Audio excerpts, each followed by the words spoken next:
Jason on the. I slap police for your case. I go to war for your case. I go to court for your case. Darling, this running thing is temporary. I just want to fit into my dress this evening. So, I thought, let me just do a quick run and then see if I can't lose it. Just maybe even, I can take even half a centimeter from my dress this evening because, all right, there is something I do want to talk about though, apart from the small little matter of the dress. Somebody asked in the comments section, how do you handle microaggressions in the workplace? How do you handle comments that maybe don't land or sit well in the workplace? And this was a follow-up to my video that I did on the safety of women in the workplace.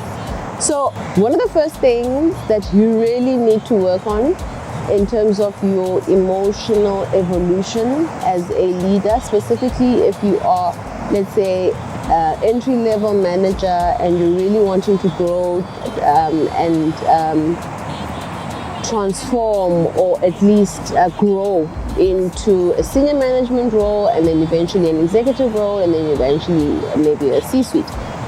One of the things that displays leadership qualities in a practical sense is particularly in those difficult, or let me say unpleasant times, okay?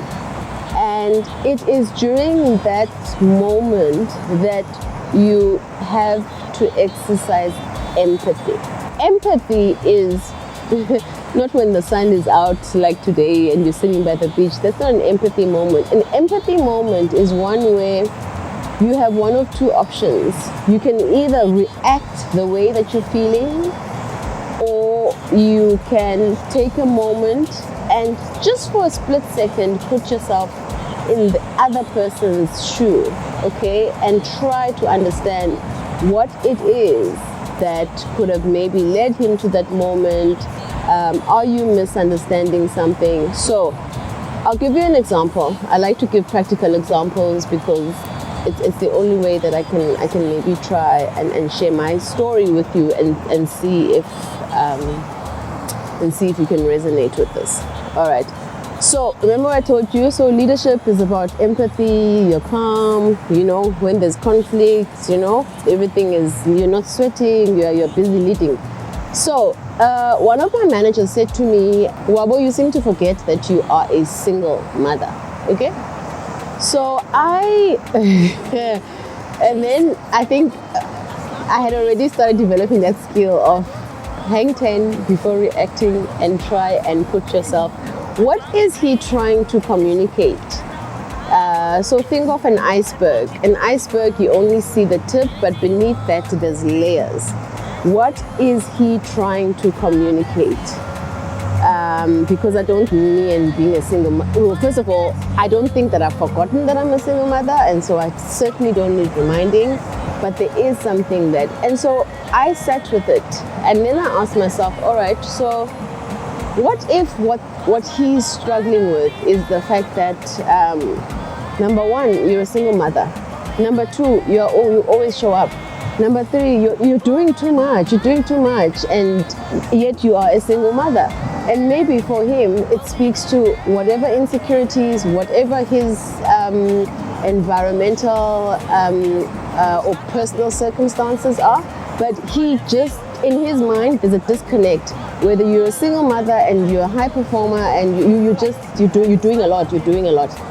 So then I thought to myself, all right, remember, I need to manage. So this is another thing, right? Managing upwards. So you need to manage upwards. You need to make sure your relationship with your manager is solid, and it is your job to look after that relationship. So my job was to look after the relationship with the leader that told me not to forget that I am a single mother. And so I thought, okay, look, I may not know what he means, but let me just try. So this is what you do, right? And you exercising empathy because people are different, so you don't know what he wants, you don't know what he... And so I I then made it a point every time that we have our one-on-ones, I would start every conversation with my daughter. My daughter. Dabangu, my daughter. My daughter is. Because remember, he wants me to remember that I'm a single mother. But let me tell you a world of difference that it did to the relationship. Because all he wanted to see maybe was a softer side, a more feminine side, right? And it didn't take anything away from me. And I really want to be clear around this. We are not saying change your identity, change your sense of self, your authentic self, okay? What I'm saying is, it took nothing for me to be who I really am, which is a single mother, which he had to then remind me. Now, remember, I could have been offended by that statement and say, yeah, but what makes you think, why me? I'm single, I'm stronger. But I didn't. I was like, okay, it's fine. Let me see how this is gonna play out, and let me see what it is that I can do to make you feel comfortable about me being a single mother, because I certainly don't have a problem with it.